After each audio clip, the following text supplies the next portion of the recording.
उस रात जो मैंने देखा, उसके बाद मैं सो नहीं पाया। अगर आपने पार्ट एक देखा है, तो आपको याद होगा, रात के 2 बजे मेरे कमरे का दरवाजा अपने आप खुल गया था और अंधेरे में कोई खड़ा था।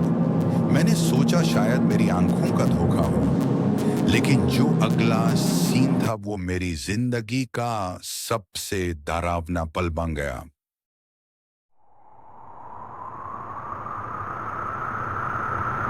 मैं बेड पर बैठा था, सांस तेज चल रही थी और आंखें दरवाजे पर टिकी हुई थी। अचानक धाक धाक किसी के पैरों की आवाज कमरे के अंदर आने लगी। लेकिन बात यह थी, मेरे कमरे का फ्लोर लकड़ी का नहीं, फिर भी आवाज आ रही थी। मैंने चादर को और जोर से पकड़ ली और तब मैंने देखा, वो परछाई आगे बढ़ रही थी। वो कोई इंसान जैसा लग रहा था, लेकिन उसका चेहरा नहीं था, सिर्फ एक काला सा धब्बा जिसमें 2 जगह और ज्यादा अंधेरा था। जैसे आंखें हो, पर चमक बिल्कुल नहीं। मेरी आवाज गले में अटक गई। मैं चाहकर भी चिल्ला नहीं पाया। उस वक्त मुझे याद आया, मेरी माँ हमेशा कहती थी, रात को अगर कोई नाम ले तो पलट के मत देखना। मेरा शीशा बेड के सामने लगा हुआ था और गलती से मेरी नजर उस पे चली गई। शीशे में वो मेरे पीछे खड़ा था, लेकिन जो सबसे डरावना था, शीशे में उसका रिफ्लेक्शन क्लियर था और असली दुनिया में वो धुंधला। जैसे वो शीशे के अंदर से आया हो। उसने धीरे से कहा, तुम मुझे पहचान नहीं पाए? उसकी आवाज बिल्कुल मेरी जैसे थी।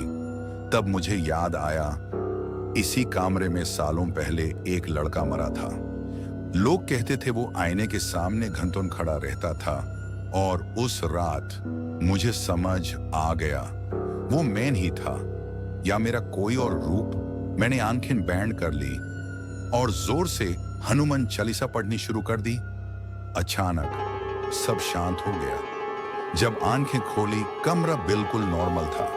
दरवाजा बैंड, लाइट्स ऑन, जैसे कुछ हुआ ही ना हो। लेकिन सुबह जब मैंने शीशे को देखा, उस पर लिखा था, मैं अभी यहीं हूं। मैंने आंखें बैंड कर ली और जोर से हनुमान चालीसा पढ़नी शुरू कर दी।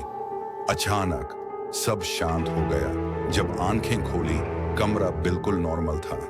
दरवाजा बैंड, लाइट्स ऑन, जैसे कुछ हुआ ही ना हो। लेकिन सुबह जब मैंने शीशे को देखा, उस पर लिखा था, मैं अभी यहीं हूं। अगर आप जानना चाहते हो कि वो कौन था और अब भी यहीं है या नहीं, पार्ट 3 जरूर देखना।